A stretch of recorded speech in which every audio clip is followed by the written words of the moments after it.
Assalamu alaikum. Today I am going to share the story of a legendary Muslim king of India, Sher Shah Suri. Basically, I will tell you the story how he became the king and during his 6 to 7 years reign in India, what achievements he made. Especially Sher Khan was not an angel but a king. In 6 years, he gave such stability to the structure of the empire that its foundations still survive. He had made India flourish in such a way that the king of Persia and Turan appreciate it and have a desire to look at it. Akbar the Great followed his administrative manual named as Zawabit for 50 years and did not discontinue them in the same India due to able administration of the well-wisher of the court. Nothing is left except rebels and jungle. Starting with the introduction, Sher Shah Suri, basically when he was born, he was named Farid Khan in 1486. Was the founder of the Suri Empire in the northern part of the Indian subcontinent, with its capital in Sasaram, the modern-day Bihar. He introduced the currency of rupee. Sher Shah took control of the Mughal Empire in 1538. After his accidental death in 1545, his son Islam Shah became his successor. He first served as a private before rising to become a command in the Mughal army under Babur and then the governor of Bihar in 1537. When Babur's son Humayun was elsewhere on an expedition, Sher Shah overran the state of Bengal and established the Suri dynasty. A brilliant strategist, Sher Shah proved himself as a gifted administrator as well as a capable general. His reorganization of the empire laid the foundations of the later Mughal emperors, notably Akbar, the son of Humayun.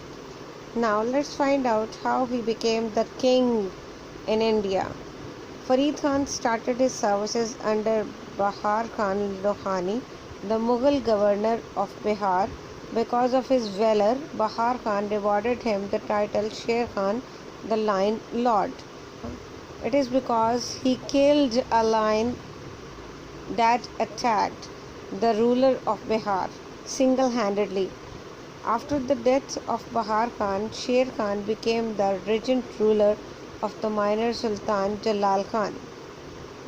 Later, sensing the growth of the Sher Shah's power in Bihar, Jalal Khan sought the assistance of Ghiyasuddin Muhammad Shah, the independent Sultan of Bengal. Ghiyasuddin sent an army under General Ibrahim Khan, but Sher Khan defeated the force at the Battle of Surajgarh in 1534. After forming an alliance with Rajputs, thus he achieved complete control of Bihar. In 1538, Sher Khan attacked Bengal and defeated Muhammad Shah, but he could not capture kingdom because of sudden expedition of Emperor Humayun. On 26 June 1539, Sher Khan faced Humayun in the Battle of Chausa and defeated him, assuming the title of Fariduddin Sher Shah. He defeated Humayun once again at Kannauj in May 1540 and forced him out of.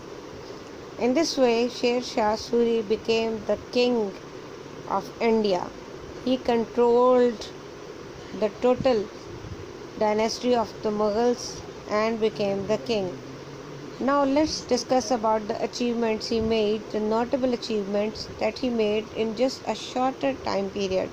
Sher Shah was responsible for greatly rebuilding and modernizing the Grand Trunk Road, the major artery which runs all the way from modern-day Bangladesh to Afghanistan and which was referred to as Shahar-e-Azam or the Great Road in his time.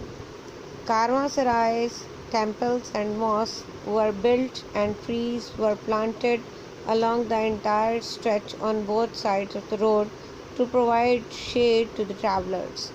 Wells were also dug, especially along the western section. He also established an efficient postal system, with mail being carried by relays of horses riders. He introduced the new currency rupee. He was also responsible for greatly rebuilding and some important monuments, including Rohtas Fort, now a UNESCO World Heritage Site in Pakistan. Sher Shah was killed on 22nd May 1545 during the siege of Kalinjar Fort against the Rajputs. When all tactics were failed, Sher Shah ordered the walls of the fort to be blown up with the gunpowder, but he himself was seriously wounded as a result of the explosion of a mine. He was succeeded by his son Jalal Khan, who took the title of Islam Shah Suri.